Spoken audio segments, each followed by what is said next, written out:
Bonjour Nathanaël. Bonjour Johan. Merci d'avoir accepté mon interview, je suis ravi de te rencontrer. Avec joie. On va revenir ensemble sur ta carrière dans le doublage. Avant, est-ce que tu peux nous expliquer ce qui t'a donné envie de devenir comédien? Oh, ça date de très longtemps.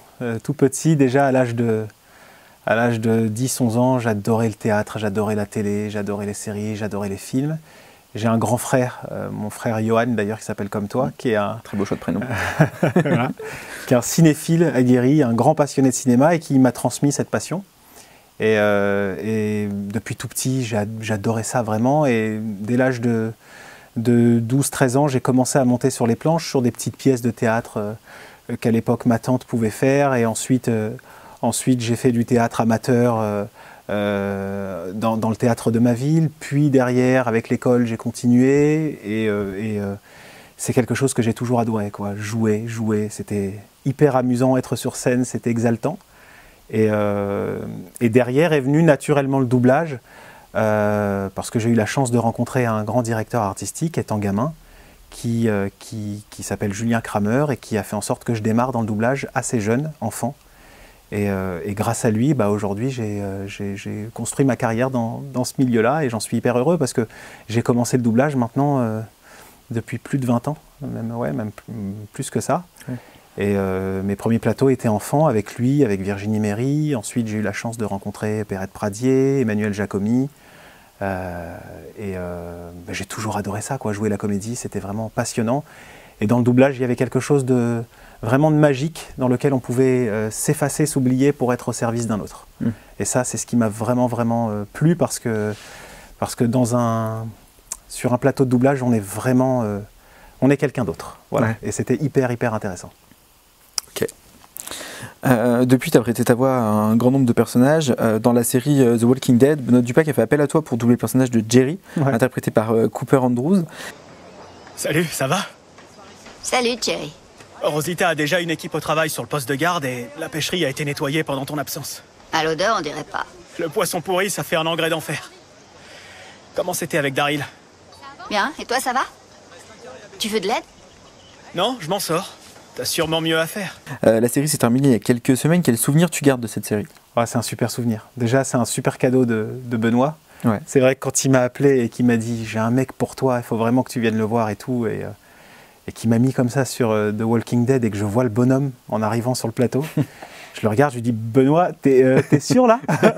Il me fait « mais ouais, je suis sûr, t'inquiète pas, t'es canon sur les gros, ça va le faire. » Donc ça m'avait fait rire. Et c'est vrai que je me suis dit, en voyant le personnage, je me suis dit « bon, il faut quand même le remplir. » J'ai ma voix qui est assez légère, tu vois, j'ai gardé cette voix assez légère. Et avec lui, je me suis dit « bon, va falloir quand même le remplir parce que... il en impose, quoi. Ouais. Et ça a été un super souvenir parce que les plateaux avec Benoît, c'est toujours très sympathique, on s'amuse bien, c'est détendu, c'est cool, c'est une direction bienveillante et top. Donc on s'amuse bien, il fait confiance. Et c'est vrai que j'ai dû construire un peu avec cet acteur-là quelque chose de différent. J'ai l'habitude de faire des tons un peu plus légers, et là j'ai dû prendre une voix un peu plus large de temps en temps, surtout quand il se met à fighter des zombies. Donc non, c'est vraiment un super souvenir. Ouais, ça s'est terminé il n'y a pas longtemps. En plus, j'ai pu rester sur le rôle alors que j'ai eu des péripéties qui fait que je ne pouvais pas être tout le temps sur le plateau. Et on a fait en sorte que je puisse rester sur le rôle. Donc, excellent souvenir. Et vraiment, je remercie Benoît pour ça, quoi. Vraiment top. Tu sais, Ezekiel aurait le dicton qu'il faut, là. Il a toujours un bon dicton à balancer. Je sais pas. Peut-être que j'ai pas besoin d'un dicton. Peut-être que j'ai juste besoin de réparer ce que j'ai cassé. J'en ai un. Un ami est quelqu'un qui pense que tu es parfait, même quand tout le monde pense que tu es irréparable. Dans la série The Resident, tu doubles un des personnages principaux, le Dr Pravesh, interprété par Manish Dayal, que tu avais déjà doublé sur le film L'Apprenti Sorcier, avant ça. Ouais. Est-ce que tu peux nous parler de ce comédien écoute, c'est un comédien que je l'ai surtout découvert sur The Resident. D'accord. C'est-à-dire qu'à l'époque, c'était Stéphane Marais qui avait commencé la direction de cette série et qui m'avait dit « j'ai vu que tu as déjà doublé ce mec dans un truc ». C'est vrai que je l'avais doublé, mais c'était vraiment une petite apparition, je crois, dans L'Apprenti Sorcier, il faisait pas grand-chose. Et je l'ai découvert sur The Resident et j'ai vu que c'est un acteur déjà qui a une prestance, une présence qui est vraiment pas mal. J'ai peur que le gonflement de sa blessure ne provoque trop de pression dans sa jambe. Ça pourrait causer une mauvaise circulation et une nécrose musculaire. C'est le syndrome des loges, donc. Si on soulage pas la pression, il perd sa jambe. Quel est le plan? Fasciotomie. L'ortho est venu vérifier ses pressions. C'est bien. Elles sont à 20. D'accord. Il faut surveiller ça. Si on atteint 30, il faudra qu'ils opèrent tout de suite. J'ai réservé la salle d'opération. Après, c'est de la série médicale. C'est comme quand, voilà, quand moi j'étais gamin, je voyais les urgences et ce genre de choses. C'est un peu le même système. Donc, il faut assurer. Faut être balèze dans la compréhension des cas médicaux, de certains trucs au niveau des médicaments. L'avantage, c'est que je suis un peu hypocondriaque. Donc, il y a plein de trucs que je connais. Et donc, j'arrivais à faire des one-take assez rapidement parce que je connaissais certains trucs, tu vois.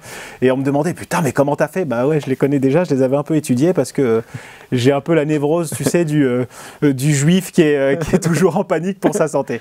Voilà, donc du coup, c'est hyper intéressant à faire sur cette série, en l'occurrence. Après, oui, c'est un acteur qui est...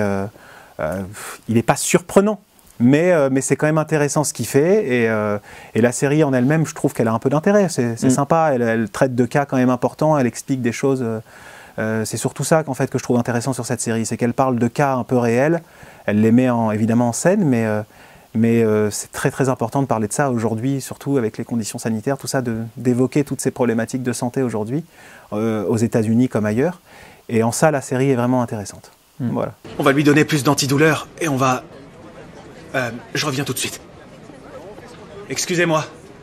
J'ai un homme de 77 ans aux urgences avec une petite occlusion intestinale. Il faut qu'il soit admis. Il n'en est pas question. Bipez le service de chirurgie. Déjà fait, et ils ont pas voulu de lui. Je ne veux pas non plus admettre une petite occlusion intestinale. Si son état s'améliore, il rentre chez lui. S'il empire, on l'opère.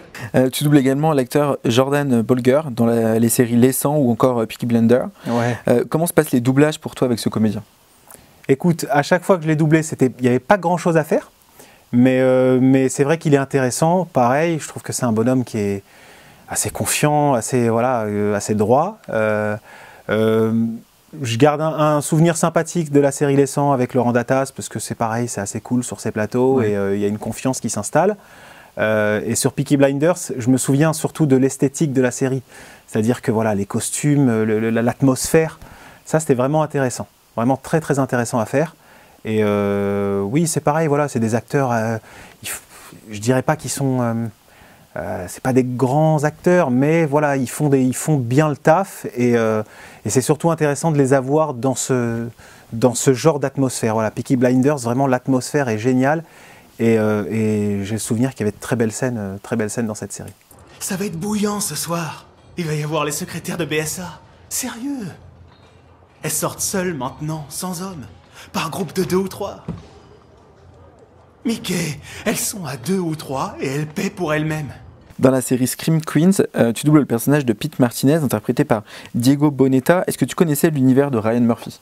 Un petit peu, mais sans être un fan absolu.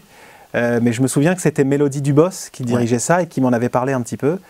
Et c'est vrai que quand j'ai découvert le personnage sur cette série, déjà aller doubler à l'époque chez Dub Club, chez Mélodie Dubos, c'était formidable. C'est un doublage qui a tendance un peu à disparaître parce que Mélodie, elle avait, avec son mari Xavier, ils étaient dans une baraque loin, un peu dans le nord de Paris, dans le Val d'Oise, il me semble, un peu plus haut.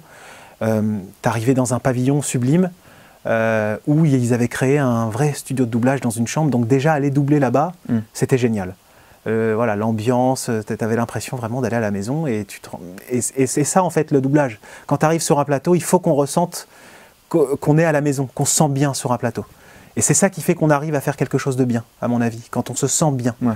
Et c'est vrai que chez Mélodie, c'était ça. Donc, j'arrive sur cette série Scream Queens, je découvre le bonhomme, je dis, ouais, sympa, intéressant à faire. Et quand je vois là où ça va, là où ça nous mène, je dis, mais c'est délirant comme projet. Ça va de pire en pire, les crimes terribles, le sang qui gicle et tout. Donc, c'est vrai que c'est un univers. Je ne suis pas forcément un fan absolu, mais hyper intéressant. En tout cas, à doubler, génial. Vraiment top. Et bon souvenir avec Mélodie, parce qu'il y avait vraiment des sessions pas faciles. Des scènes, je me souviens des scènes assez compliquées. Et c'était génial d'aller faire ça. Et je garde un bon souvenir de cette série. Ouais. Votre Trenta à 99 degrés, quintuple dose, mais moitié décaféiné, sans mousse, arôme citrouille, sans la moindre trace de mousse. Cher Chanel. Merci. C'est un gentil garçon, ça. Le lait a brûlé! Tu doubles également le comédien Nathaniel Buzolik dans le rôle de Cole Michelson dans les séries Vampire Diaries et The Originals. Ouais. Est-ce que ce personnage était facile à doubler pour toi? Oui, assez facile. Après, pareil, un acteur qui, je trouve, surjoue beaucoup. Donc on est obligé de surjouer, de s'amuser un peu plus. On sort un peu du côté naturel. Mais joli cadeau de Laura Préjean, parce que c'est elle qui m'avait casté sur le truc. Et je ne savais pas en fait que c'était un univers où les gens étaient fans absolus de ça. Vraiment, je pensais pas que ça... Je pensais pas que c'était quelque chose d'aussi important pour les fans. Vraiment. Donc en travaillant sur cet acteur, je ne m'attendais pas à ce que derrière il y ait une communauté énorme de gens qui me contactent, qui m'appellent, qui m'envoient des messages concernant ce rôle-là. Et j'en suis toujours un peu surpris d'ailleurs. Mais c'est vrai que il est intéressant à faire. Derrière, je l'ai retrouvé sur d'autres trucs et je trouve le bonhomme assez intéressant. Donne-moi une poche la prochaine fois. Je ne veux plus boire de sang frais. C'est pour ta petite amie que tu veux faire des efforts? Eh bien, j'aurais préféré être avec elle. Mais vu que tes ennemis sont de retour pour se venger de toi, je suppose qu'il y a des meurtres à commettre. Rappelle-moi qui est ce Cortez déjà? Sa famille a décimé Belaga. Belaga, immonde cet endroit. Dans les films Percy Jackson, tu as doublé l'acteur Logan Lerman, acteur que tu as d'ailleurs retrouvé en 2020 sur la série Hunters. Est-ce que tu avais passé des essais pour ce comédien qui était très jeune? Je ne sais pas quel âge tu avais à l'époque où tu l'as doublé sur la... Non, la première fois que je l'ai doublé, Logan Lerman, c'est vrai que c'est un acteur que je suis maintenant depuis presque une quinzaine d'années. Et je suis reconnaissant de pouvoir le faire. Logan Lerman, la première fois que je l'ai doublé, c'est grâce à Julien Kramer, qui dirigeait un film qui s'appelait, je crois que ça s'appelait en anglais Gamer, j'ai plus le titre en français. D'accord. Mais je me souviens que c'était avec, c'était Marc Saez qui faisait le rôle principal, et moi je faisais en fait le gamin qui gérait Marc Saez dans le film, et c'était un joli... Game. Comment? C'est pas Ultimate Game? Ultimate Game, exactement, voilà. C'est du n'importe quoi. Cable, écoute, c'est le dernier combat. Tu vas te faire buter et je vais passer pour un grenade si tu te sors pas le doigt à la vitesse du son.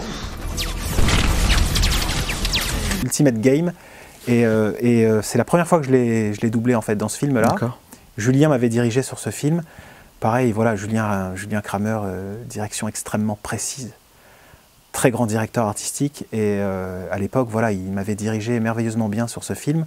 C'était un joli cadeau, très exigeant, et voilà, j'étais très très heureux de l'avoir fait. Et derrière, en fait, je pense que le résultat a clairement plu. Donc quand la Fox a eu Percy Jackson, ils ont naturellement demandé au directeur artistique de l'époque de me demander de venir faire le film annonce sur Percy Jackson. Et je pense que ça a été assez convaincant pour eux. Il n'y a pas eu d'essai à passer. Et derrière, j'ai été tout de suite mis sur Percy Jackson.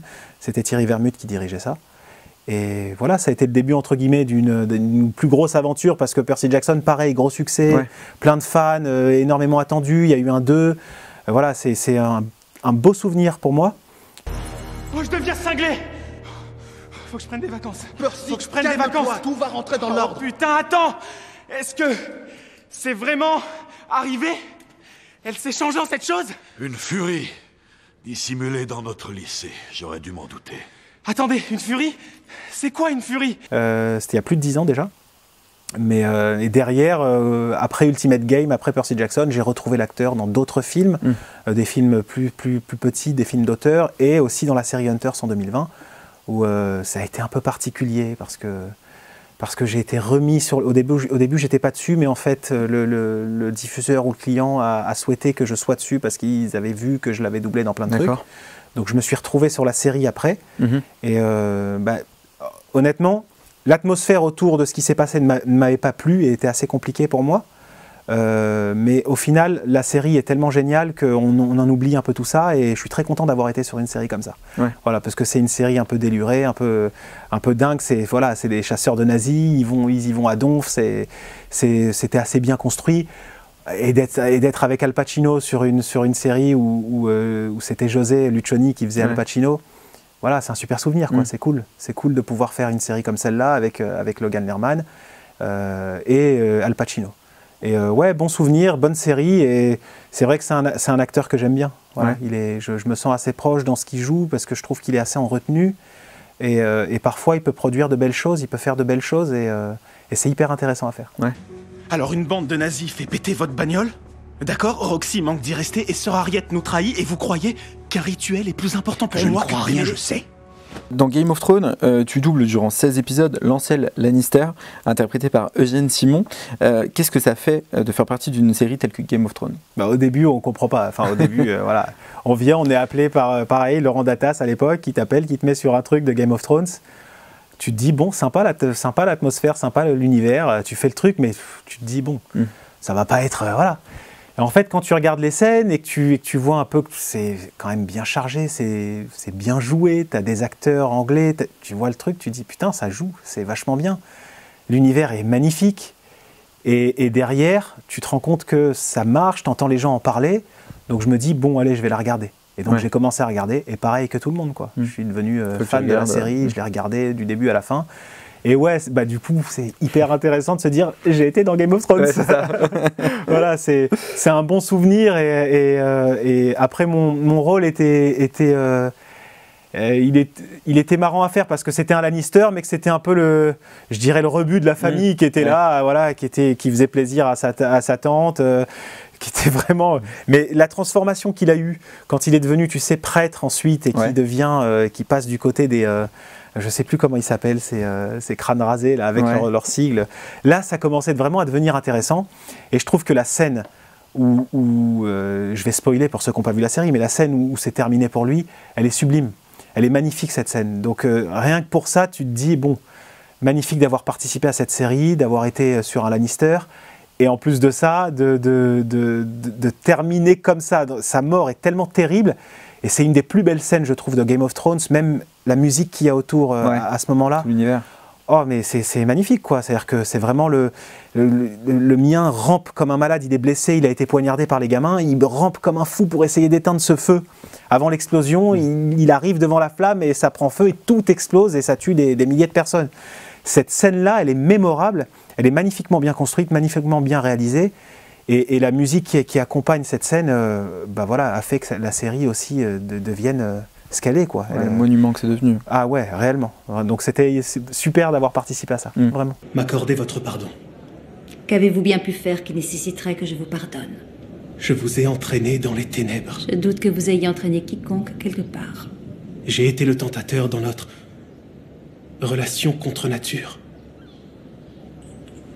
Et bien sûr, il y a aussi le roi. Merci beaucoup Nathanaël de m'avoir accordé cette interview. Je suis très content d'avoir pu échanger avec toi sur ta carrière dans le doublage. Merci à toi Johan, c'était un plaisir et merci de mettre en valeur le métier. C'est hyper gratifiant et vraiment merci pour cette interview, c'était top. C'est un plaisir. Que nous dirait le docteur Pravesh pour terminer cette interview? Le docteur Pravesh vous dirait, à l'hôpital on fait tout pour sauver des vies. Donc il faut faire attention à tout le monde. Voilà. Super, merci. Avec plaisir, à bientôt Johan.